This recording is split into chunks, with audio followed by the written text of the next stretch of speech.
La Iglesia Cristiana Josué, filial Apopa, presenta el mensaje de la palabra de Dios. Segundo libro de las Crónicas, por si están grabando, comenzamos y vamos a hablar sobre este tema. El único templo de Dios es su iglesia. El capítulo 7, el versículo 1 dice: cuando Salomón acabó de orar, descendió fuego de los cielos y consumió el holocausto y las víctimas, y la gloria de Jehová llenó la casa. Y no podían entrar los sacerdotes en la casa de Jehová, porque la gloria de Jehová había llenado la casa de Jehová. Cuando vieron todos los hijos de Israel descender el fuego y la gloria de Jehová sobre la casa, se postraron sobre sus rostros en el pavimento y adoraron y alabaron a Jehová diciendo: porque Él es bueno y su misericordia es para siempre. Una de las interrogantes que yo hacía en un sermón anterior es: ¿por qué hay templo de Dios sobre la tierra? Una pregunta muy fácil de contestar. Cuando Moisés estaba por el desierto, Dios le dijo: levántame un tabernáculo conforme el diseño que yo te daré. Este hombre lo hizo y sabía que era para congregar al pueblo. Ahí se daba todo la ceremonia levítica, y ahí en ese templo bajaba la Shekinah de Dios para bendecir al pueblo, para estar en el ritual de los sacrificios, para hacer uso de la sangre en los sacrificios. A eso bajaba Dios. Pero posteriormente David decidió hacer un templo y se lo encomendó al hijo Salomón. Salomón comenzó a hacer el templo, pero cuando lo iba a entregar es esta oración que acabamos de leer, ante un pueblo que se conglomeró para recibir la obra de Dios. Pero quien lo tenía que recibir verdaderamente era Dios. Y aquí, cuando llega la gloria de Dios al templo, ocurre esta cosa. Los hijos de Israel, cuando vieron descender la gloria de Dios, se postraron sobre sus rostros en el pavimento. Adoraron y alabaron a Dios y dijeron: porque Él es bueno y para siempre su misericordia. Entonces, qué interesante, hermanos, hablar de que el templo lo aceptó el Señor. Pero para eso tenemos que hablar un poquito. ¿Por qué lo aceptó? En primer lugar, para mostrar su gloria. Nosotros debemos de comprender que el Señor viene al templo, baja y muestra su gloria. Si eso no fuera así, yo no vendría al templo. Si eso no fuera así, yo no iría al templo. Por eso es que los templos apagados, hermanos, que no visita el Señor, son los que no tienen el Espíritu Santo, son los que no tienen la devoción, la santidad, no buscan del Señor, no oran. Entonces, qué interesante es venir al templo, pero llevarse la presencia de Dios. Usted vino atribulado, usted vino enfermo, usted vino con alguna dificultad, vino gozoso, alegre, se va gozoso. ¿Por qué? Porque el Señor viene al templo donde están los adoradores en espíritu y en verdad. Entonces es interesante saber por qué está el templo, por qué está la iglesia. El pueblo, cuando está postrado reverenciando a Dios, está haciendo una reverencia de humildad. En primer lugar, una humildad. ¿Por qué le digo esto? Porque no es fácil arrodillarse ante Dios si no lo reconocemos. Dios es grande, tan grande, hermano, que cuando su presencia está aquí lo hace llorar, cuando su presencia está aquí lo hace temblar, cuando su presencia está aquí usted tiene una cosa diferente y no queda más que arrodillarse. Yo sé que no lo hacen porque las sillas están muy pegadas, pero hay un momento en que nos obliga este cuerpecito a doblar rodillas ante aquel grande como... Ahí bajó el Señor, ahí está la gracia de Dios. Entonces, Señor, esa grandeza de Dios la reconoció el pueblo en ese momento. Y hay algo interesante, hermano, que lo vamos a ver. Dios, cuando vio aquello, tomó la determinación de descender de nuevo solo para Salomón. Y cuando bajó a Salomón, lo puedo leer aquí en el versículo 12, siempre de 7 de Crónicas, y dice así: y apareció Jehová a Salomón de noche y le dijo: yo he oído tu oración y he elegido para mí este lugar. Oiga, qué interesante, aquel hombre que se gastó completo en levantar un templo, y ahora viene Dios y le dice: sí, está bien, lo acepto, estamos bien. ¡Qué alegría sintió Salomón! Por eso cuando yo digo que cuando nosotros comencemos el templo verdaderamente, porque es un hecho, hermano, que va a ocurrir, ahí vamos a necesitar y ver realmente los trabajadores, los que verdaderamente adoran en espíritu y en verdad. Ahí es donde yo ya veo el equipo de jóvenes, no 70, ni 40, ni 100, sino 150, 200 jóvenes trabajando. Porque cuando el Señor descienda para recibir el templo, amado hermano, entonces es que vamos a ver la gloria de Dios, porque Él descendió. Pero aquí viene algo importante, les puso una condición. Y esa condición es la que vamos a respetar. Esa condición que le dice el versículo 14 de este capítulo 7. ¿Por qué le dice, si yo elegí este lugar, me encanta, está bien, pero yo quiero ponerte una condición? Mire, son bien fáciles. Dice el Señor el 14, si se humillare mi pueblo, sobre el cual mi nombre es invocado, y oraren y buscaren mi rostro y se convirtieren de sus malos caminos, entonces yo oiré desde los cielos y perdonaré sus pecados. Hermanos, hay 4 cositas aquí rapidito, se las voy a mencionar. Esa exigencia de Dios que vale la pena. La primera ya la hicieron, humillarse, rendirse ante la grandeza de Dios, doblar rodillas. Pero el Señor vuelve a decirle, si se humillare este pueblo. Y es un término general. Humillarse el pueblo, hermanos, es rendir el orgullo. Humillarse el pueblo es reconocer de nuevo la grandeza de Dios. Humillarse es entender que Él es humilde. Por eso el Señor dijo, aprended de mí que soy manso y humilde de corazón. El Señor Jesús doblaba rodillas ante el Padre todos los días, todas las noches, estaba allí orando, se humillaba. Si el pueblo se humillare, amado hermano, es una de las condiciones de Dios. Si Dios va a venir acá a hacer milagros, va a venir acá a mostrar su gloria, a mostrar su presencia, a mostrarnos que verdaderamente existe, pero a un pueblo humillado. A un pueblo que verdaderamente se le note que es humilde y se puede humillar ante la grandeza de Dios. Segundo, orar. Orarle no es otra cosa más que invocar su nombre para poder encontrarse con Dios, hermano. ¿Qué pasa con un pueblo que no ora? ¿Qué pasa con un pueblo que no busca de Dios? Nunca se va a encontrar con el Señor. Y usted dirá, pero es que Dios tiene misericordia. Yo estoy de acuerdo con usted, tiene misericordia, pero es más agradable que usted lo busque y se encuentre con el Señor. Porque es allí donde su fe va a operar, va a ser activada su fe. Por eso el Señor ha dicho que sin fe es imposible agradar a Dios. Y la fe impulsa la oración. Un pueblo humillado de seguro que va a poder orar. Y una vez que está en oración, el Señor comienza a darse cuenta que sí vale la pena venir a este templo. ¿Sabe usted que allá en el templo antiguo el Señor no venía todas las veces? En el tabernáculo no venía todas las veces, pero en su mayoría sí, porque el pueblo había entendido. Entonces otra parte es buscarle y consultar los problemas. Esto no es otra cosa, hermanos, que pedirle audiencia al Señor. Oiga, usted dirá, ¿cómo es eso de la audiencia y pedirle al Señor? ¿Cómo no? Dice la palabra que el Señor dice que abrió el trono de la gracia. Dice que el lugar santísimo está abierto para que usted y yo vayamos y le busquemos. Y cada vez que vamos a ir a buscar, hermano, estamos pidiéndole una audiencia. El Señor Jesús fue al monte Getsemaní a pedirle una audiencia al Señor para decirle que si no pasara la copa. Oiga, usted cuando dobla rodillas, cuando se humilla, cuando lo busca en oración, pero búsquelo. Por eso el Señor dice, me buscaréis y me hallaréis porque me buscáis de todo corazón. Entonces, cuando usted se encuentra con el Señor, lo que tiene es una audiencia. Y esa audiencia, hermano, comenzamos nosotros como le dijera, hablar y hablar. Deténgase un momentito, el Señor le va a decir, párate un momento, hijo, quiero hablarte yo. Y cuando le dice quiero hablarte yo, usted sepa oír al Señor. Hay momentos de lágrimas, hay momentos de dolor, de tristeza, en los que uno tiene que callarse para oír al Señor. Porque oír al Señor, hermanos, también es otra virtud. Pero usted humillado, usted buscándolo en oración, usted de todo corazón creyendo que Dios está ahí, usted lo va a poder oír. Porque los demás hombres de la Biblia, ¿cómo lo oían? De esa manera. Un Felipe tan especial para el Señor, sensible a la voz de Dios. ¿Se acuerdan de Felipe?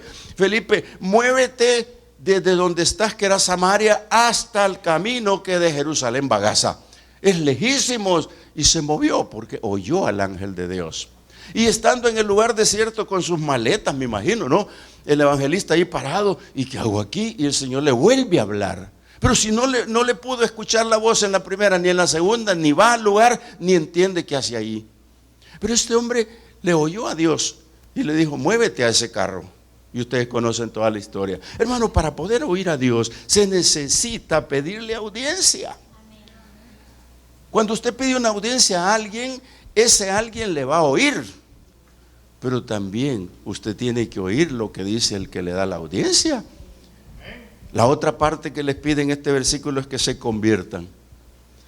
Hermanos, aunque debería ser el primero, pero está por último, convertirse y conviértanse a mí. Y esto tiene el aspecto progresivo de la salvación, en este caso. No lo vamos a explicar, ya lo explicamos en otra oportunidad. Pero convertirse al Señor, hermanos, realmente es creerle a Dios.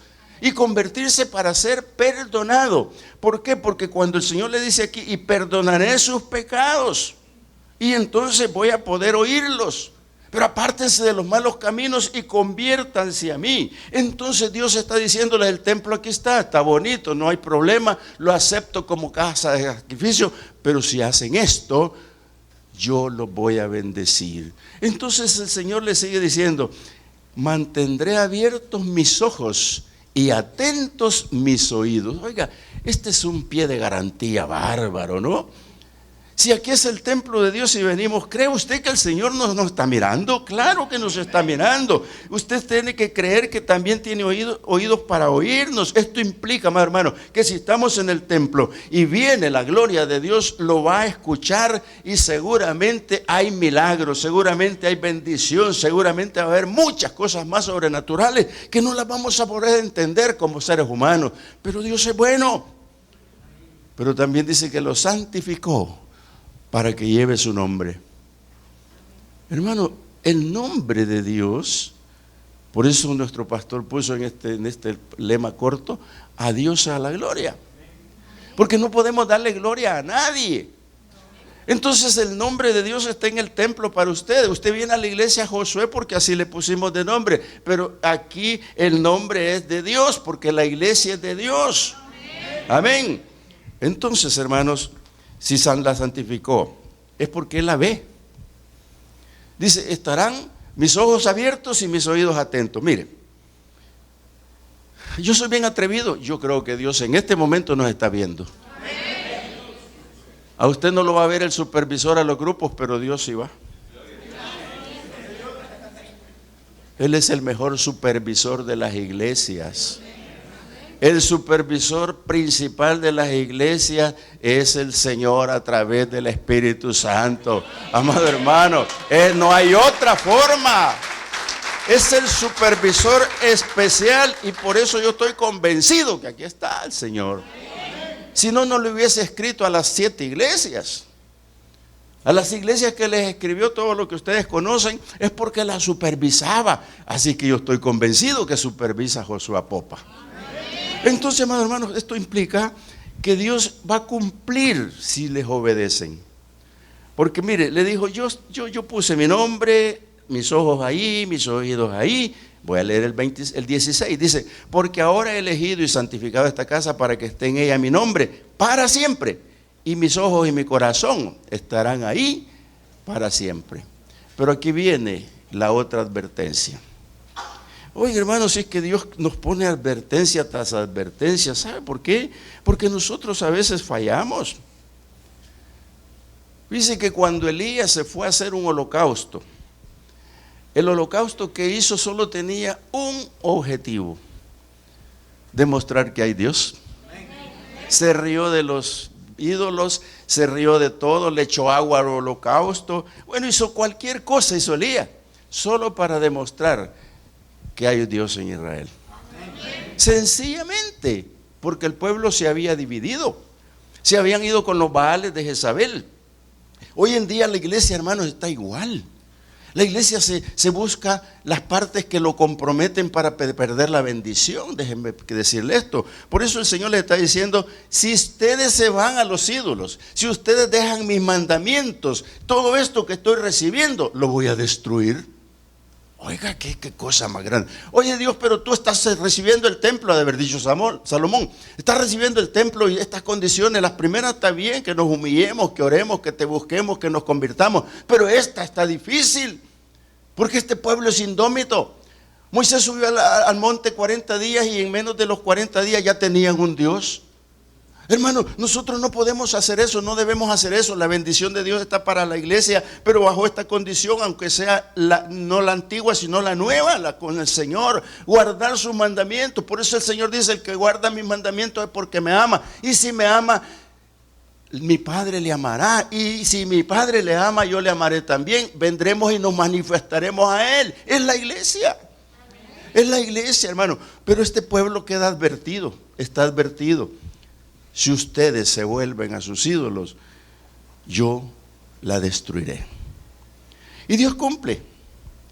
Por eso no cumplieron y hubo castigo, y vámonos rapidito a la expulsión al exilio.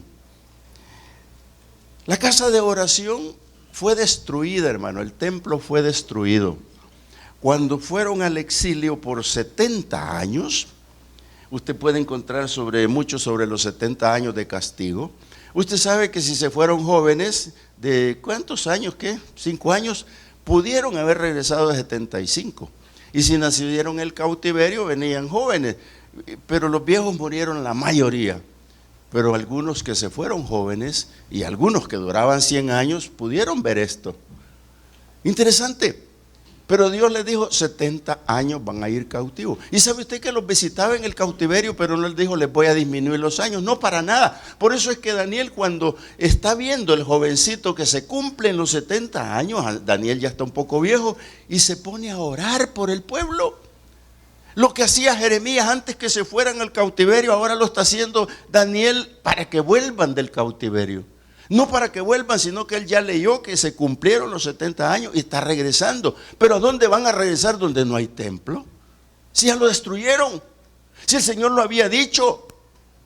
Amado hermano, por eso es que la palabra es bien clara cuando dice, ¿acaso tú ignoras que eres el templo de Dios? Todo aquel que profana su propio templo será destruido él mismo. Eso dice Pablo en Corintios 13, amado hermano. Interesante que nos pongamos a pensar eso. ¿Por qué? Porque Dios no anduvo con cuentecitos, sino que destruyó el templo. Y ellos estaban allá y tenían que volver, pero no tenían a dónde venir. ¿Se recuerdan ustedes que nuestro Señor Jesucristo sobre esta tierra fue al templo y lo halló hecho un mercado? Y agarró un azote y los sacó a todos los vendedores. Aquí no hacemos eso, pero los sacó a todos. Cuando yo leo esto, por eso cuando me doy cuenta que en algunas iglesias se prohíben las ventas, porque si no, ¿qué sería del templo de Dios, hermano? Entonces el Señor agarró un azote y lo sacó, y después lo agarran y le dicen, ¿con qué autoridad haces todo esto? Y el Señor, bueno, lo cuestionaron, pero lo sacó. Porque el Señor sabía que el templo de Dios, y Él solo dijo, casa de oración es la casa de mi Padre. Y lo sacó. Pero el Señor continuó permitiendo que le hagan un templo. Y viene el Éxodo segundo con Zorobabel, Esdras y todos los demás que vienen. Y se encuentra el sacerdote Esdras, no tengo claro los datos de él en este momento, pero Esdras viene como sacerdote. Y cuando viene para traer al templo, trae por el camino madera, trae los utensilios del templo, trae un montón de cosas. Por eso es que allá en el río Quebar, dice él que tuvo miedo y decretó ayuno y oración, porque el rey le dijo, te vamos a dar un ejército para que te acompañe. Y él dijo, no, tenemos un Dios poderoso que nos acompaña. Pero venía temblando. Entonces es importante nosotros, hermanos, que Dios se manifieste con poder. Y ese hombre caminó. Y lo primero que encontramos es Esdras 3:10. Dice de esta manera. Hay mucho sobre este tema en el capítulo 3, pero vamos a tomar solo una parte. Mire, el sacerdote Esdras viene para preparar el culto. Esdras sabía que Dios había levantado a los levitas. Él sabía que había levantado cantores. Él sabía que tenía levantado un pueblo para servirle en la línea de Aarón. Y aquí está este hombre enviado por Dios llegando a Jerusalén. Y le voy a leer la parte donde ya proceden a levantar el templo. Primero le voy a leer del 10 al 13. Dice así: y cuando los albañiles del templo de Jehová echaban los cimientos, pusieron a los sacerdotes vestidos de sus ropas y con trompetas, y a los levitas hijos de Asaf con címbalos, para que alabasen a Jehová según la ordenanza que ya existía. Y cantaban, alabando y dando gracias a Jehová y diciendo, porque Él es bueno, porque para siempre es su misericordia sobre este pueblo. Y todo el pueblo aclamaba con gran júbilo, alabando a Jehová, porque se echaban los cimientos de la casa de Jehová. Y muchos de los sacerdotes, de los levitas y de los jefes de casas paternas, ancianos que habían visto la casa primero, viendo echar los cimientos de esta casa, lloraban en alta voz, mientras muchos otros daban grandes gritos de alegría.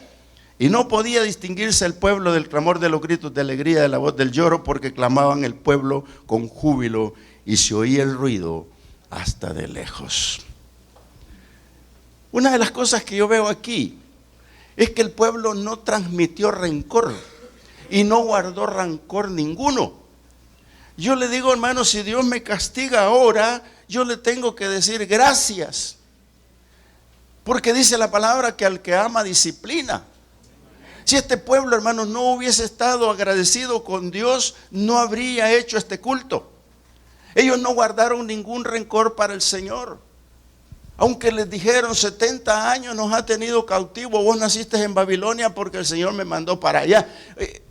Hermano, cuando Jeremías está recogiendo esta carta para ellos en el cautiverio, les dice el Señor, diles que se planten, diles que hagan casa, díganle que tengan hijos, díganle que hagan todo, pero que guarden la paz y sigan la paz, porque en ella vivirán tranquilos. Porque mis pensamientos no son malos, son pensamientos buenos para este pueblo. A pesar de los 70 años, nadie guardó rencor, amado hermano. Por eso yo te digo en esta mañana, si el Señor nos disciplina o nos hace algo, aceptémoslo.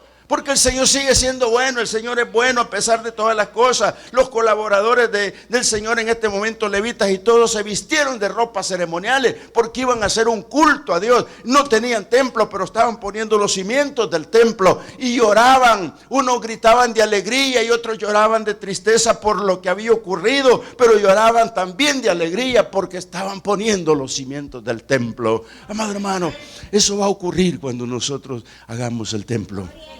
Eso va a ocurrir con los jóvenes, eso va a ocurrir con los viejos, que lloremos.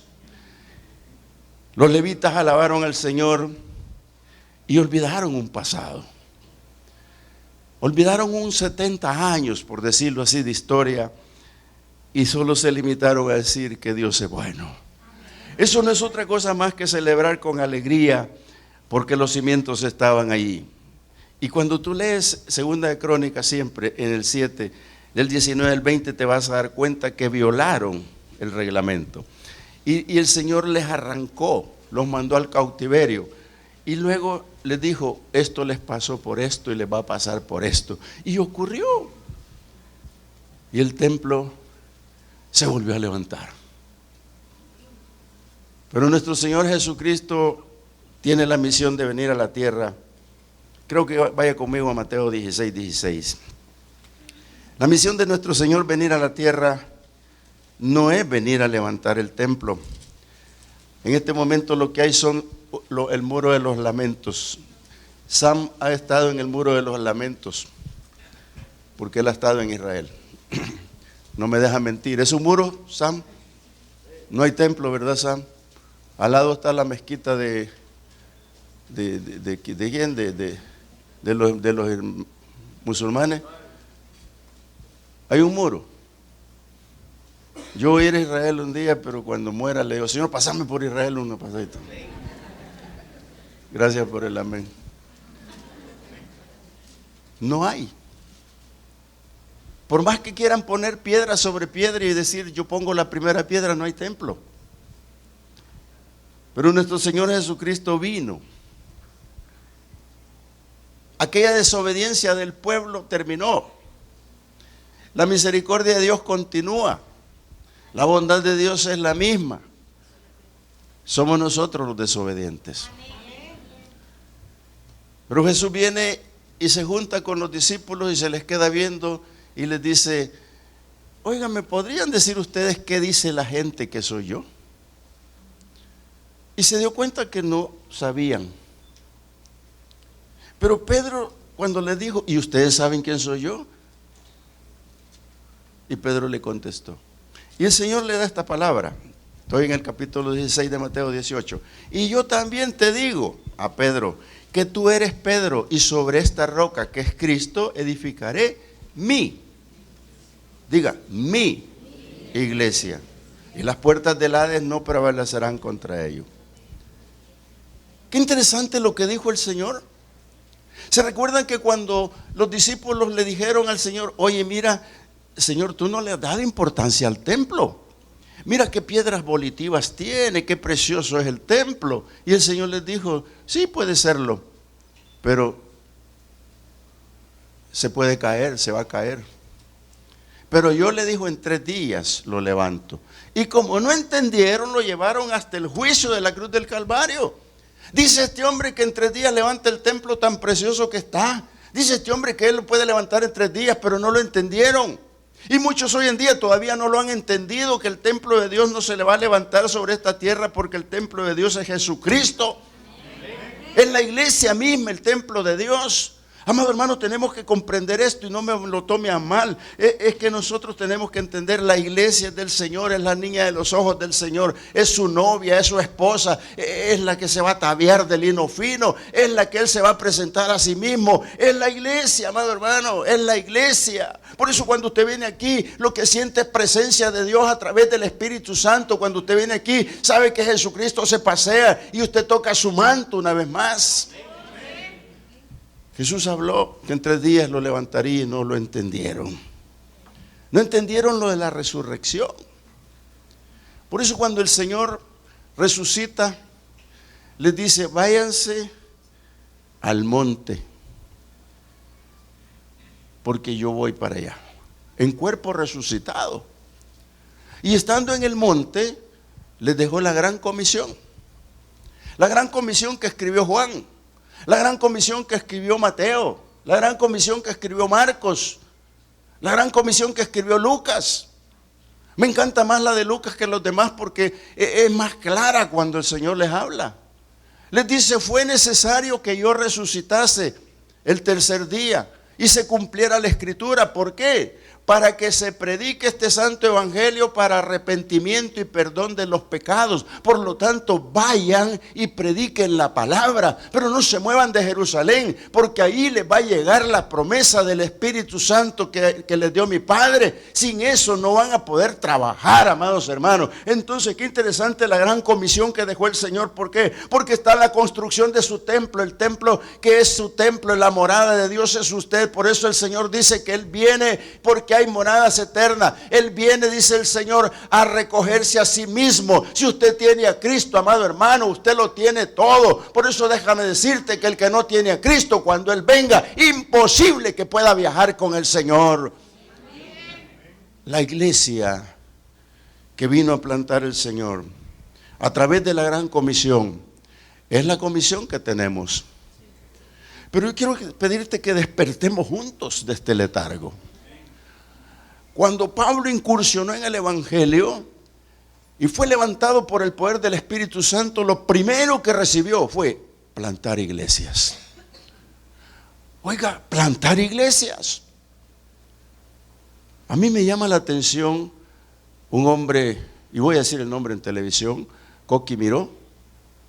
Tiene filial en Italia, tiene filial en Nicaragua, tiene filial en Costa Rica, tiene filiales en Sonsonate que ya ni le caben.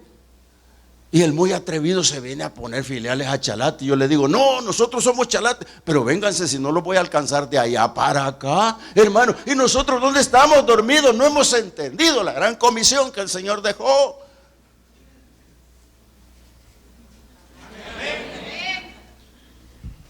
Ahí estamos, esperando por un WhatsApp, esperando por un Paisnal, un Guayabal, un Tonacatepeque, un Aguilares adelante más. Hermano, para allá vamos. Si no, Él viene de allá para acá, ya está en Citalá. ¿Qué le queda? Pablo lo entendió, hermano, si se fue por toda el Asia Menor. Y se fue todo el Asia a fundar iglesias. Qué interesante que nosotros podamos hacer lo mismo. ¿Por qué te estoy diciendo esto? Porque el templo del Señor no está hecho. Somos nosotros. Entonces, ¿qué es lo que va a pasar? ¿Quiénes son los que van a estar en las iglesias? Los redimidos por la sangre del Cordero. Los únicos que pueden estar en el templo son los llamados de afuera. Los únicos que pueden decir que pertenecen a la iglesia son los que han recibido a Jesucristo. Los únicos que pertenecen a este ministerio del Señor son los que estarán en las bodas del Cordero. Allá en Apocalipsis 19, se te lo leo rapidito, dice de esta manera. Dice el Señor en Apocalipsis 19 que las bodas del Cordero están preparadas. Gocémonos y alegrémonos y démosle la gloria, porque han llegado las bodas del Cordero y su esposa se ha preparado, es la iglesia. Y a ella se le ha concedido que se vista de lino limpio y resplandeciente, porque esto es las acciones justas de los santos. Entonces la iglesia nace con nuestro Señor Jesucristo y se levanta a través de nosotros, hermanos. Por eso busquemos la presencia de Dios en la iglesia. Aquel pueblo la buscaba en el tabernáculo. Cuando sonaban las trompetas de congregación, era hora de la congregación. Ustedes, si algunos fueron católicos, a mí me quedó tan grabada la campana, el campanario de la iglesia de mi pueblo. Mi abuela me decía, ya va a llegar el sacerdote, porque no vivía ahí, venía de otro pueblo. Sonaba la campana 2 veces, eso decía que el sacerdote iba a llegar. Y cuando comenzaba a decir el apellido de Sam, tan galán, tan galán, tan galán, era porque iba a haber ya la congregación. Pero mire, ¿saben lo que Moisés le dijo al Señor? Hazte unas trompetas, estas para la guerra, estas para lo otro y estas para la congregación. Amado hermano, las 2 trompetas son importantes. Sonaba el de la guerra porque había que guerrear, pero también sonaba la de la congregación y se iban todos al tabernáculo. ¿Por qué? Porque ahí estaba la presencia de Dios, porque ahí estaba la Shekinah de Dios, ahí estaba la bendición. Amado hermano, nosotros te mandamos un recado por teléfono, te mandamos un recado por un boletín, te lo mandamos por la televisión y no vienes. Hay que venir. Y todos ustedes se me quedan al de las 10.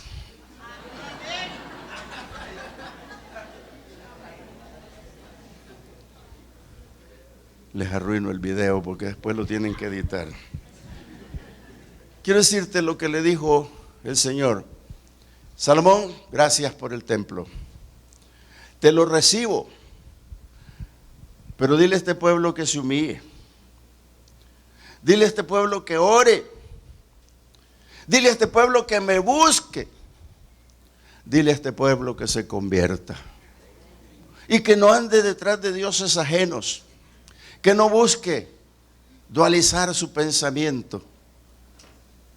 Si eso es así, Salomón, mis ojos y mis oídos estarán atentos a este lugar. Yo quiero decirte, los ojos del Señor siguen atentos a este lugar. Los oídos del Señor están atentos a este lugar, porque Él dejó su Espíritu Santo sobre nosotros. Por eso yo te pido que edifiquemos la iglesia, que engrandezcamos el reino del Señor, porque somos su iglesia, vivimos en ella y por ella. Aunque no digan amén. El Señor dijo, porque yo vivo, vosotros también viviréis. Padre, gracias. Señor, muy agradecidos estamos en esta mañana, porque 8 años, Señor, es la suma de una victoria. No hemos contado, Señor, las derrotas porque no existen. Somos victoriosos. Y seguiremos siéndolo, Señor, porque tu palabra así lo dice. Es promesa para los que te obedecen. Tú no vas a destruir el templo de nadie, porque nuestro Señor Jesucristo les dijo que estaba muy precioso, pero que iba a ser destruido. Y 70 años después de nuestro Señor Jesucristo se destruyó el templo otra vez. Por eso hay un muro nada más. Pero ahora, Señor, somos el templo fuerte, somos las columnas, Somos los que tenemos la piedrecita blanca. Somos los que hemos consagrado nuestras vidas. Somos los que vamos, Señor, a estar al frente. Somos los que vamos a extender las estacas. Somos los que vamos a adorarte. Somos los que vamos a bendecirte. Somos los que vamos a estar, Señor, hasta cuando tú lo digas. Yo te pido, Señor, bendigas al pueblo. Y lo bendigas de una manera especial. Porque yo acabo de decir y lo confirmo que tú vienes acá cuando te invocamos tu nombre. Cuando nos humillamos, cuando oramos y cuando nos hemos convertido a ti, Señor. Gracias por 8 años. Gracias por 8 años que están escritos con B de victoria, Señor. En todos ellos has estado tú, en las buenas, en las malas. Pero no contamos las malas, Señor, porque tú eres nuestro refugio, nuestro sustento, nuestra fortaleza. Muchas gracias. Esta mañana yo te doy gracias por el pueblo que desde entonces está, por el que se unió en la mitad del tiempo, por los que se están uniendo ahora, por los que nos están viendo en la televisión. Ahora les mandamos un saludo a los televidentes que por alguna razón no asisten, pero con esta pantalla chica o grande que sea en tu casa, te decimos Dios te bendiga y te guarde. Únete a la iglesia Josué Cristiana en Apopa y seguirás cosechando como nosotros victoria tras victoria. Gracias, Dios mío, por el pueblo, por los servidores. Yo oro por los pastores. Oro por mi pastor general Ricardo Galán, Señor, un hombre que tiene que multiplicarse en tantas cosas. Bendícelo con salud, bendice su familia. Bendice a Sam, Señor, el pastor juvenil. Dale, Señor, una dirección y una visión para que él, Señor, trabaje con esta juventud del pueblo. Dios mío, en el nombre poderoso de Jesús, levanta un Joalmo Cabrera en administración y otros ministerios. Señor, bendícelos en gran manera y que aquí no falte la palabra, Señor, y ninguna palabra sea echada en tierra. Por el contrario, haya un pueblo bendecido por ti, Señor. Gracias. Muchas gracias una vez más en esta mañana. Gracias. Amén. La Iglesia Cristiana Josué, filial Apopa, presentó el mensaje de la palabra de Dios.